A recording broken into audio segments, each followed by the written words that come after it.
Assalamualaikum warahmatullahi wabarakatuh. Pemirsa DRTV, hari ini kembali di dialog khusus Dina Raisya.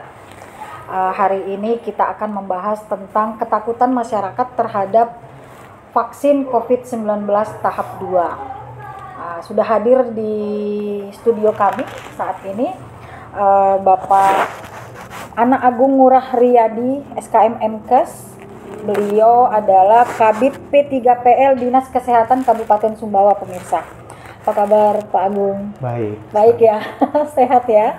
Kemudian menemani Pak Agung ada Dr. Giri Putra, spesialis penyakit dalam. Selamat sore, Pak Dokter. Sore, Pak. Sehat dong pastinya. Sehat. Harus ya.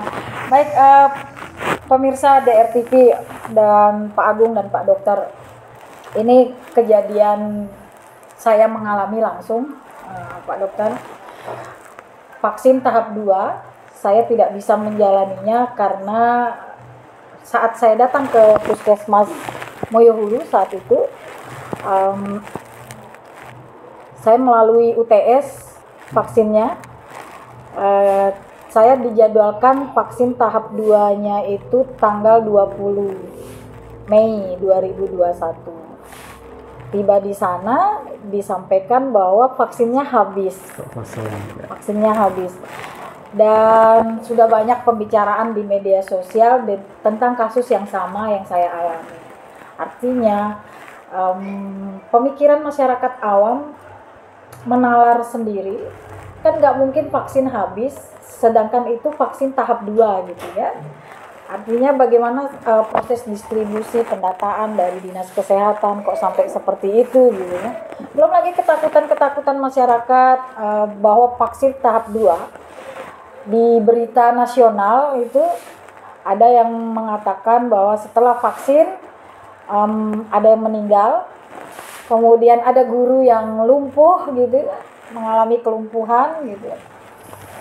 Itulah yang ingin saya tanyakan kepada Bapak berdua sore hari ini. Semoga bisa memberikan informasi yang tepat kepada masyarakat Sumbawa. Pak Agung, kok bisa sih vaksin tahap 2-nya habis gitu?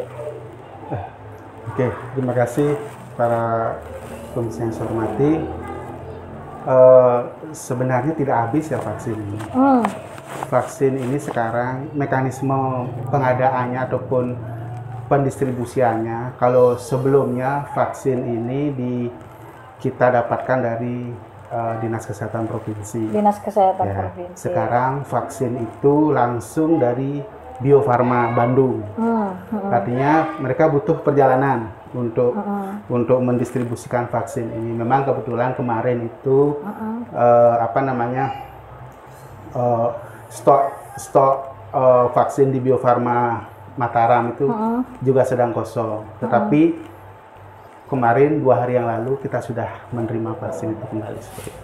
Tapi wajar saja kalau masyarakat menilai sistem pendataan dari Dinas Kesehatan kurang bagus. Begini, dosis kedua itu sesungguhnya kan sudah kita hitung sesungguhnya juga. Ya. Kadangkala vaksin yang pendistribusian vaksin ini 2 minggu sekali soalnya. 2 minggu sekali, sementara sekarang layanan periode kedua itu kan 28 hari. Nah, di tengah-tengah itu kita selalu isi dengan pemberian dosis pertama seperti itu. Nah, manakala pas pemberian dosis kedua, vaksin ini sebenarnya dia tidak habis sama sekali. Di beberapa puskesmas ada gitu. Di tempat lain mungkin kondisinya agak menipis. Nah, seperti itu kondisinya sesungguhnya. Kemudian kita coba segera memulihkan agar bisa segera didistribusikan vaksin. Dan kebetulan 2 hari yang lalu vaksin sudah ada.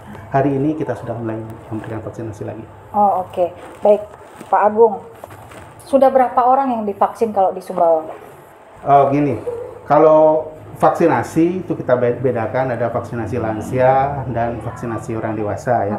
Untuk vaksinasi lansia kita sudah hingga hari ini kita sudah memvaksin sekitar 8.092 orang 8.092 lansia ya. Itu untuk dosis pertama. Dosis pertama yang kita pergunakan. Kalau target vaksinnya berapa masyarakat yang harus divaksin? Eh, Kalau target di Sumbawa? Target secara kabupaten ya kita mentargetkan, artinya penduduk yang wajib vaksin itu sesungguhnya ada sekitar 323.990 orang. Oke. Kita ambil 70%-nya untuk herd immunity-nya, minimal itu, atau sekitar 224.793 orang. Oke. Nah, kemudian vaksin ini yang sudah kita vaksin seperti yang saya katakan tadi, lansia sudah sebanyak 892 orang.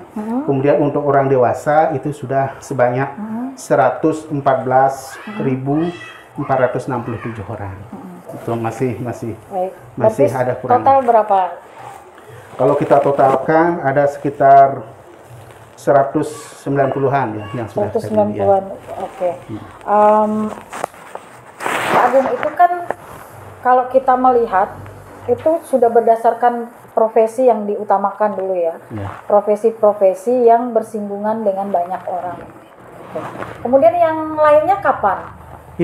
Hari ini kita memulai pemberian vaksinasi guru-guru sekarang. Guru. Ya, ada pentahapannya sesungguhnya. Kalau kita melihat roadmap pelaksanaan vaksinasi di Indonesia ada roadmapnya. Saat ini kita masih bergelut untuk memberikan layanan kepada pelayan publik, guru-guru, lansia seperti itu. Ya. Jurnalis juga termasuk pelayan publik dia. Memang seperti yang saya katakan tadi, kita belum selesai, perjalanan vaksin kita masih panjang. Kita diberikan waktu oleh Pak Presiden untuk menuntaskan vaksinasi ini hingga akhir tahun 2020. Sudah ada schedule-nya kah Pak Agung untuk Sumbawa? Ya, sudah. Sampai selesai? Ya sudah. Artinya kita tetap mengikuti roadmap-nya kementerian ya dalam pendistribusian pelaksanaan vaksinasi di Indonesia ini sudah ada ya.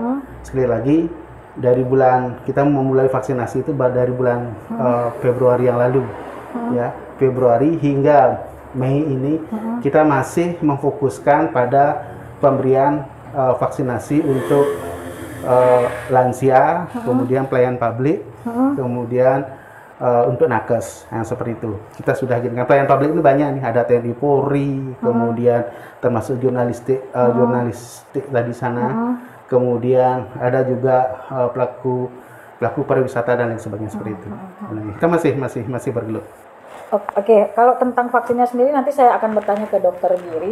Tapi kalau di Sumbawa, kasus kematian atau kelumpuhan akibat dari vaksin tahap 2, Pak Agung, apakah ada? Sepanjang informasi yang kami terima, ya, kejadian KIPI, kejadian ikutan pasca imunisasi yang mengarah kepada kematian, kemudian hal lainnya itu belum kita terima. Kebetulan Pak Dokter Giri adalah ketua KIPI untuk vaksinasi COVID ini, ya. Artinya belum kita terima informasi yang mengarah pada kematian maupun kelumpuhan seperti itu. Oke, Dok, kita sudah pernah syuting terkait vaksin COVID-19 yang Sinovac ya. Nah, kalau vaksin tahap 2 itu kandungannya sama kan dengan vaksin tahap 1? Terima kasih Mbak ya. Mungkin saya meluruskan sedikit dulu ya. Jadi kalau vaksin itu beda-beda jenisnya Mbak ya. Tapi yang di Indonesia saat ini kemungkinan baru 2 yang beredar untuk umum. Baru 2 yaitu vaksin Sinovac dan vaksin AstraZeneca dari Oxford. Nah, ketika kedua vaksin ini adalah vaksin yang diberikan secara 2 dosis. Dua dosis ya, dosis tahap pertama dan tahap kedua. Jadi jika seseorang mendapatkan vaksin tahap satunya adalah Sinovac, maka vaksin keduanya harus Sinovac juga. Gitu. Tidak boleh yang lain. Tahap satunya Sinovac, tahap 2-nya AstraZeneca nggak boleh. Nggak boleh. Ya. Jadi harus sama jenisnya dulu. Dok, kalau kemarin dokter menjelaskan vaksin itu dari virus yang dimatikan, gitu kan. Samakah vaksin tahap 2-nya juga sama? Iya, begini, kalau Sinovac itu adalah semua virus ya, semua bagian virus kan virus tuh banyak bagiannya, ada protein spike-nya, ada pembawanya, ada intinya, gitu ya. Nah, pada Sinovac itu adalah semua bagian dari virus yang dimatikan. Oke. Nah, sedangkan AstraZeneca membuat vaksin berdasarkan pembawanya atau istilah medisnya viral vector. Nah, begitu. Jadi memang agak berbeda ini vaksinnya begitu. Tapi memang secara medis itu sama begitu ya. Untuk khasiatnya kan khasiat ada dua jenisnya, itu efikasi dan efektivitas. Kalau efikasi itu adalah berdasarkan uji klinis. Nah, sedangkan efektivitas adalah data berdasarkan dunia nyata. Nah, untuk Sinovac sendiri efikasinya kan 65% itu di uji klinis, tapi di data data dunia nyata setelah di dunia kesehatan ya kan, yang divaksin Sinovac kan awal-awal itu dia tim nakes. Ya. Ternyata naik, Mbak, efektivitasnya 95% ke atas. Jadi Sinovac ini sangat-sangat bagus untuk data di uji klinisnya. Ya, data di dunia nyata naik dia. Uji klinis 65%, sedangkan aktivitasnya 95% pada dunia nyata dengan efek samping yang sangat-sangat minimal. Ya. Sedangkan untuk AstraZeneca efikasinya saja di uji klinis sudah tinggi, lebih tinggi pada Sinovac. Jadi bisa dibandingkan untuk aktivitasnya itu di dunia nyata mungkin bisa jadi lebih tinggi lagi daripada Sinovac. Baik. Nah, begitu. Baik. Dok, ada masyarakat yang bertanya dan lumayan banyak melogikakan sendiri. Dokter bilang vaksin itu dari virus yang dimatikan. Kalau dimatikan, dong dia nggak bisa berfungsi gitu. Logikanya seperti apa, Dok? Iya, begini. Jadi kan ke Sinovac, ini kan Sinovac ya, virus yang dimatikan ya. Virus yang dimatikan. Virus yang dimatikan itu masih membawa protein. Protein, bahan-bahan protein yang bisa memicu suatu reaksi antigen, antibodi dalam tubuh. Nah, tapi tidak bisa menimbulkan sakit karena dia hanya virus mati. Ya. Jadi ketika virus mati dimasukkan, itu hanya bisa memicu, dia kan sama ya seperti kita memasukkan makanan. Apapun makanannya pasti ada reaksi dalam tubuh. Iya, ini apalagi sesuatu benda hidup yang dimatikan, pasti ada bahan. Walaupun dia sudah mati, bahan dia ini dimasukkan dalam tubuh, maka tubuh akan meresponnya, membentuk suatu antibodi. Nah, antibodi inilah yang digunakan untuk kekebalan tubuh kita terhadap virus COVID begitu. Baik. Ya. Baik, Dok. Vaksin tahap 1 itu sangat lancar gitu. Tidak ada kejadian-kejadian gitu. Nah, vaksin tahap 2 ini di berita gitu kan, di tempat lain bukan di Sumbawa ya. Karena tadi Pak Agung sudah menjelaskan di Sumbawa nggak ada. Tetapi perlu kita luruskan, Dok. Apakah memang vaksin tahap 2 ini menimbulkan reaksi yang berbeda, kemudian benarkah akhirnya menyebabkan kematian di beberapa kondisi tubuh gitu kan, kemudian ada yang lumpuh seperti itu? Baik, mungkin saya luruskan lagi. Vaksin tahap 1, tahap 2 mungkin maksudnya vaksin tahap 1 dan tahap 2 kan sama jenisnya, Mbak. Sinovac, mungkin saya ngomong langsung jenisnya. Sinovac, kalau Sinovac sudah terbukti di data dunia nyata di tenaga medis di Indonesia bahwa efektivitasnya sangat tinggi dengan efek samping yang sangat-sangat minimal. Nah, mungkin di bawah 2%, 1% bahkan.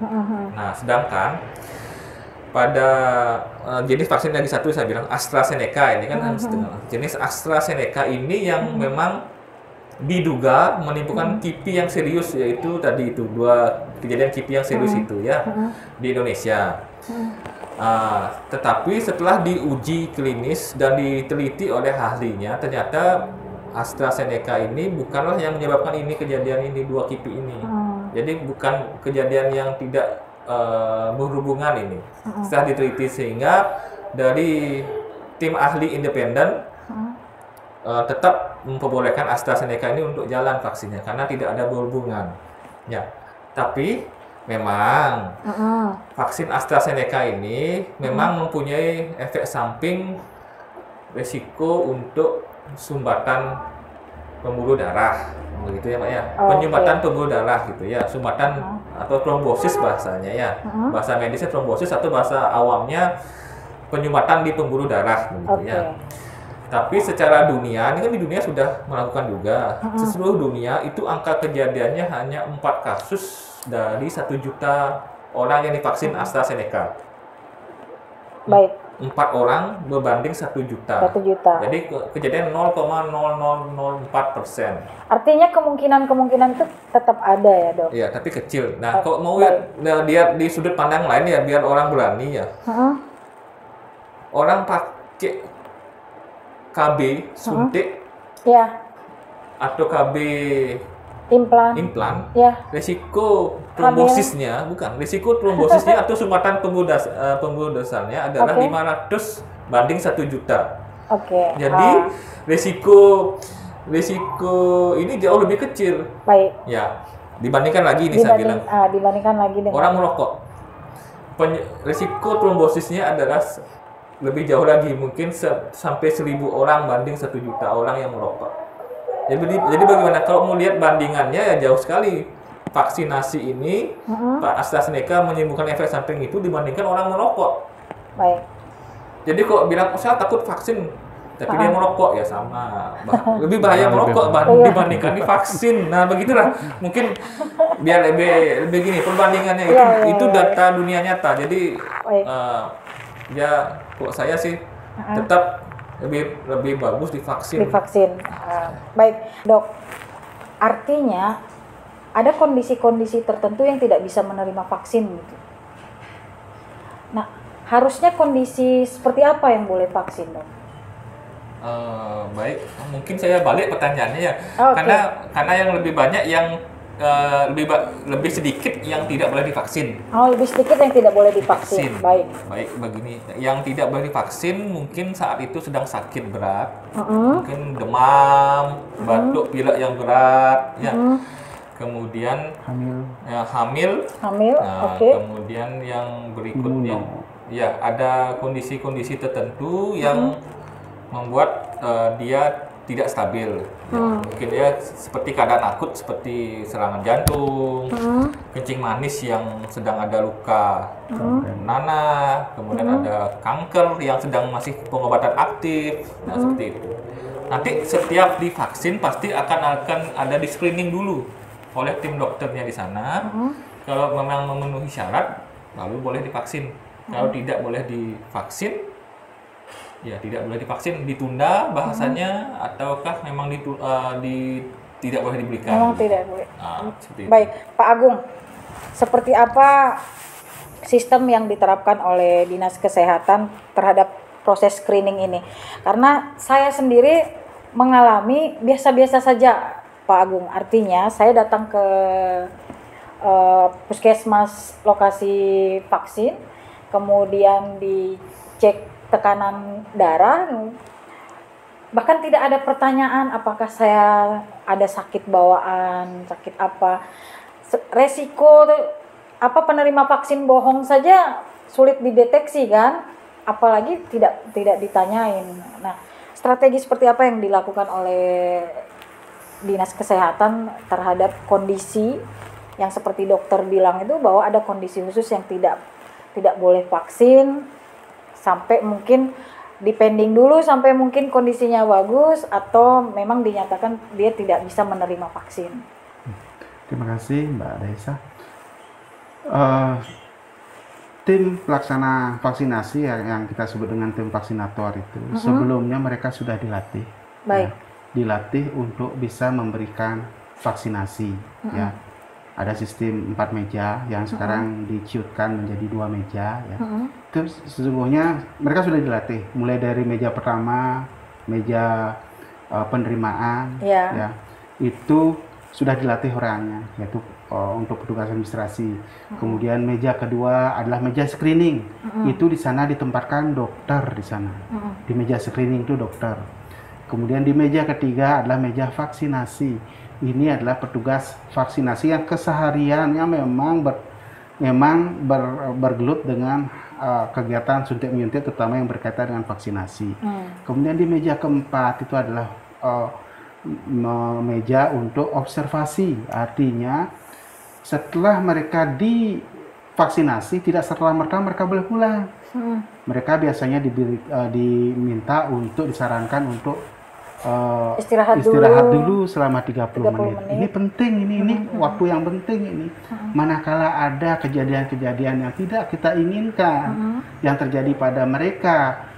Pasca pemberian imunisasi biasanya akan tampak di sini, kan begitu Dok ya. Itu yang paling sering. Cukup 30 menit Dok? Iya, kalau kesalinya kita butuhkan itu. Ya, begini karena memang teknisnya kan ini banyak orang Mbak ya. Jadi yang paling kritikal itu adalah memang 30 menit pertama. Jadi 30 menit itu dianggap cukup untuk mendeteksi pasca vaksin. Fase paling kritis itu di 30 menit. Fase paling kritis artinya kan ketika disuntik langsung ada kejadian itu yang memang yang paling sering terjadi kan anafilaksis atau reaksi alergi yang berat, Mak. Nah, itu adalah fasenya 30 menit itu. Nah, jika 30 menit tidak ada kejadian apa-apa, biasanya sudah aman. Nah, jika timbul suatu lebih dari 30 menit itu biasanya reaksi yang ringan, biasanya sakit kepala, mungkin demam yang ringan. Atau nyeri-nyeri saat di tempat suntik itu enggak masalah gitu. Pak Agung, saya mengalami sendiri di meja screening itu, bahkan saya tidak ditanyain apakah saya sedang flu kah, apakah saya sedang demam, atau tidak ada pertanyaan saya pernah sakit apa seperti itu. Jadi semacam saya dilihat sehat saja seperti itu. Apakah itu memang seperti itu, Pak Agung? Artinya bisa saja kan kondisi orang berbeda-beda. Mungkin dari alat tes suhu badan ketahuan dia sedang demam atau tidak gitu kan. Dari tekanan darah oke, bagus gitu kan. Tetapi riwayat sakit yang dia alami itu kan perlu ditanyakan, Pak Agung. Ya. Tapi saya mengalami tidak ditanyain apa-apa itu. Waktu itu Mbak ada di periksa tekanan darahnya? Oh iya ada. Ya, ada. Ini seharusnya memang tidak seperti itu ya. Harusnya ada komunikasi di meja screening itu, karena meja screening yang penting ini. Boleh tidaknya dilanjutkan ke vaksinasi itu di sini ya. Itu anunya. Ada beberapa form pertanyaan, kalau nggak salah ada 20-an Dok ya. Saya. Ya, pertanyaan itu semuanya mengacu ke sana. Termasuk di sana itu akan dilihat dulu adalah tekanan darahnya yang seperti itu.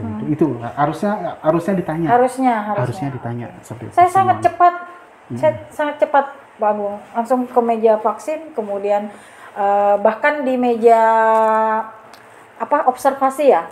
Pasca vaksin gitu kan. Kami disuruh untuk istirahat, tetapi tidak dicek apakah benar masih di situ atau tidak gitu. Karena itu di dalam ruangan, kemudian ruang tunggu di luar seperti itu. Dan saya kembali pulang sebelum 30 menit.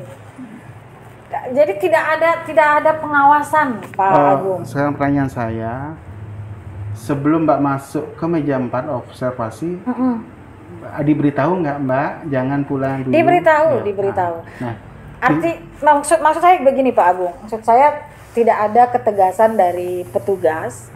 Kemudian sistem pengawasannya bahwa yang setelah divaksin itu masih berada di situ sebagai bentuk tanggung jawabnya di tugasnya seperti itu. Tidak ada. Jadi ketika orang belum 30 menit pergi, termasuk saya. Karena ada beberapa teman juga yang melakukan hal yang sama. Nggak disiplin Mbak. Dan tidak ketahuan dia gitu loh, tidak ketahuan karena berada di tempat yang berbeda. Itu proses beliau berada di ruang tertutup gitu kan, dan yang pasca vaksin itu berada di luar seperti itu. Artinya itu jadi evaluasi dinas kesehatan. Ini gini Mbak dari saya. dalam pelaksananya terus kita lakukan evaluasi.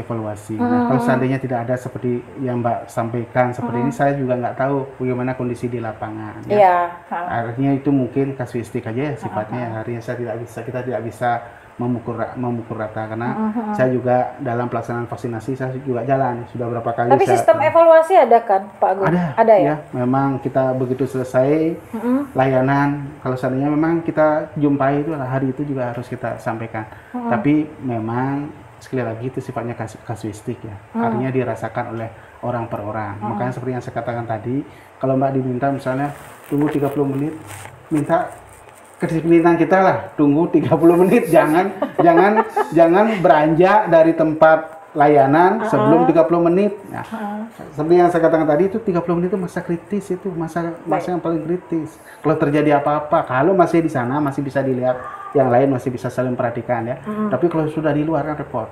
Nah, itu sesungguhnya. Sekali lagi dalam pelaksanaan vaksinasi ini juga kita lakukan juga evaluasi terhadap layanan-layanan kami.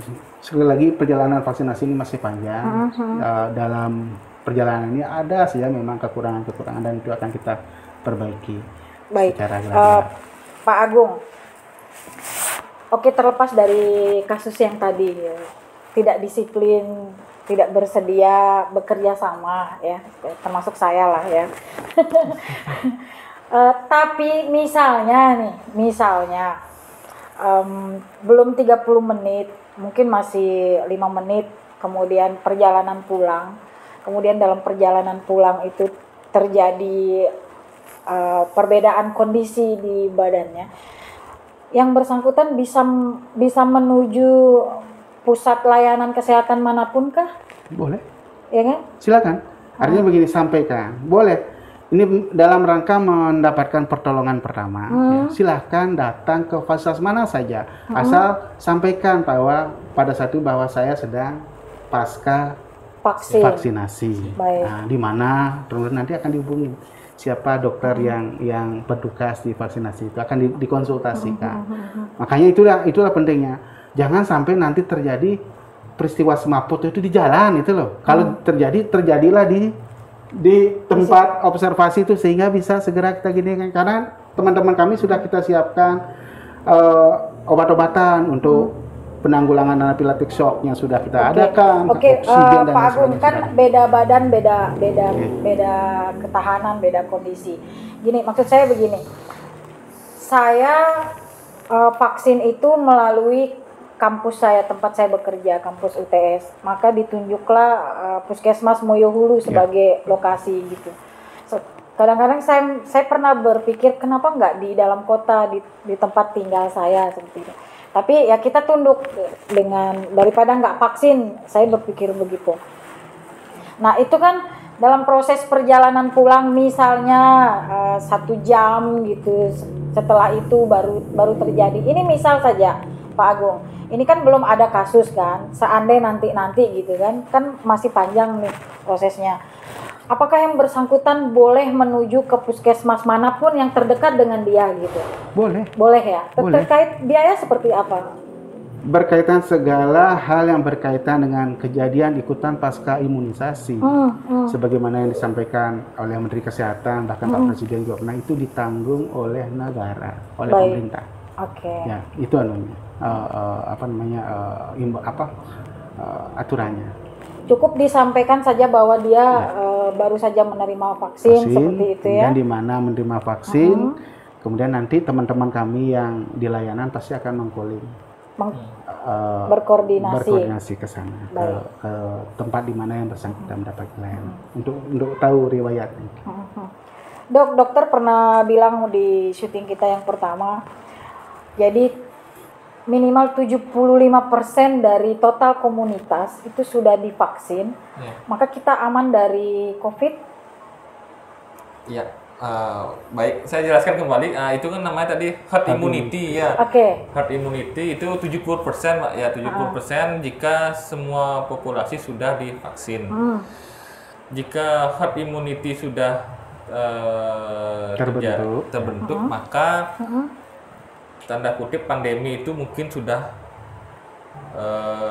berganti atau sudah berakhir menjadi suatu endemi atau mungkin jadi virus yang biasa mungkin seperti itu ya. Karena kan virus ini dari sudut pandang saya kan mungkin tidak akan pernah bisa hilang karena virus yang 100 tahun pun yang influenza pun tidak pernah hilang sampai sekarang. Ya, sampai sekarang. Tapi kita berusaha untuk tidak menjadi pandemi kan begitu. Nah, jadi tujuan dari herd immunity ini adalah untuk mencegah terjadinya herd immunity ini, mencegah terjadinya pandemi ini biar tidak terus bergulir pandemi ini. Sehingga pandemi ini berakhir dan kehidupan bisa normal kembali. Mungkin normal kembali ya. Siap. Karena efek dari COVID ini kan sangat luas ya terhadap kegiatan ekonomi terutama pariwisata gitu kan. Kemudian event-event yang sedianya, membutuhkan orang banyak seperti konser musik gitu kan. Dan itu sangat membunuh kehidupan perekonomian teman-teman taksi, ya kan, teman-teman produk-produk yang perlu dijual melalui kerumunan seperti itu. Jadi ketika nanti sudah 70% komunitas, bisa jadi ya dok, bisa jadi kehidupan akan normal kembali seperti itu ya, kira-kiranya seperti itu. Baik, Pak Agung, target Indonesia selesai vaksin 70% manusia yang ada di Indonesia ini ya, populasinya kapan, Pak Agung? Di roadmap-nya itu sebenarnya kita harapkan bisa berakhir layanan ini, layanan vaksinasi ini di bulan Maret tahun 2022. Tetapi 2022 betul. Tetapi Bapak Presiden ya mengharapkan bahwa vaksinasi ini bisa kita selesaikan dalam tahun 2021 ini. Ya, itulah makanya kenapa kita sekarang setiap hari ada layanan vaksin, sekalipun kadang-kadang vaksin itu sedikit datangnya dulu, tapi tetap kita memberikan layanan seperti itu sambil kita lakukan juga upaya-upaya lain selain vaksinasi ini. Gitu.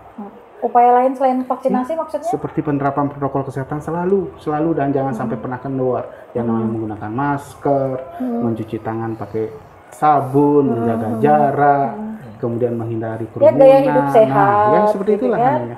Dan itu mudah-mudahan itu menjadi bagian dari kehidupan kita nantinya. Ini kalau dalam rangka mengurangi ataupun mempercepat menghilangkan pandemi ini, ya harus begitu yang kita lakukan menjadi saat ini. Kebiasaan seperti itu karena ya. itu tuntutan. Vaksinasi menjadi salah satu bagian kebijakan dalam rangka penanggulangan pandemi. Kemudian penerapan protokol kesehatan ini harus jalan beriringan seperti itu. Baik. Kalau untuk Sumbawa sendiri sudah ada rencana schedule kapan akan selesai vaksinasinya? Kita mengikuti roadmap-nya nasional untuk vaksinasi ini. Kita nggak bisa mendahului harus selesai duluan, tidak.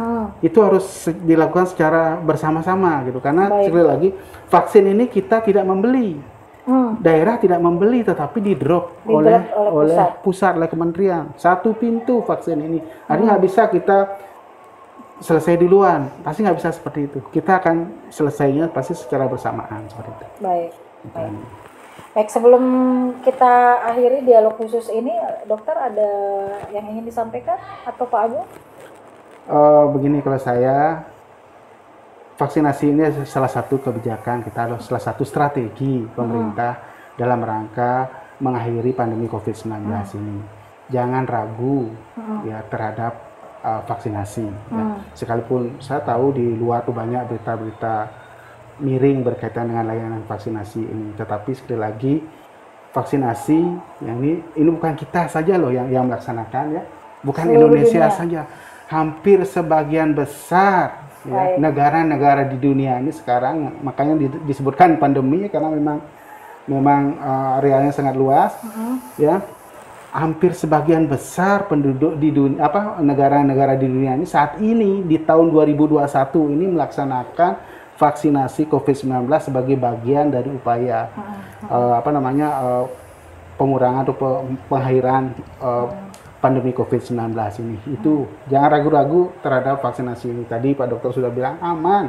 Di Sumbawa, sekali lagi di Sumbawa belum ada informasi yang masuk ke kami, ke KIPI, Komisi KIPI Kabupaten untuk vaksinasi ini belum ada masuk yang berkaitan dengan laporan COVID yang mengarah pada kematian, pada kelumpuhan, belum ada.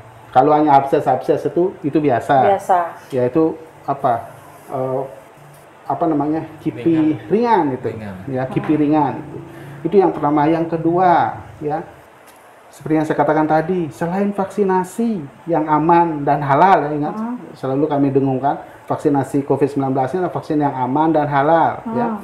Selain itu kami juga menyarankan sama masyarakat tetap menerapkan protokol kesehatan, menggunakan masker, mencuci tangan dengan sabun di air mengalir, kemudian menjaga jarak, kemudian mengurangi aktivitas keluar, mobilisasi itu, atau juga ditambah lagi untuk menghindari kerumunan. Itu sesungguhnya kunci-kunci dalam rangka percepatan pengendalian COVID-19 ini harus kita patuhi. Ya. Baik. Kita harus satu komando dalam penanggulangan COVID-19 ini. Baik Pak Agung, untuk Sumbawa kasus COVID sekarang seperti apa? Kasusnya belum landai. Masih ada setiap hari masih ada peningkatan kejadian-kejadian COVID-19 masih ada. Artinya saya belum bisa bilang menurun, belum masih ada. Masih zona merah?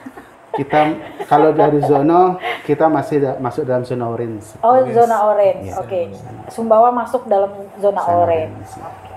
Baik, Dok, ada yang ingin sampaikan untuk pemirsa DRTV? Mungkin ya saya bagi yang takut bagi yang saya takut ubahlah sudut pandangnya ya. Jangan dilihat yang ada efek samping ya, karena efek samping itu cuma 1%. Baik. Bahkan kurang jauh dari 1%. Lihatlah 99% yang tidak ada efek samping. Ya. Lihatlah orang-orang itu gitu ya.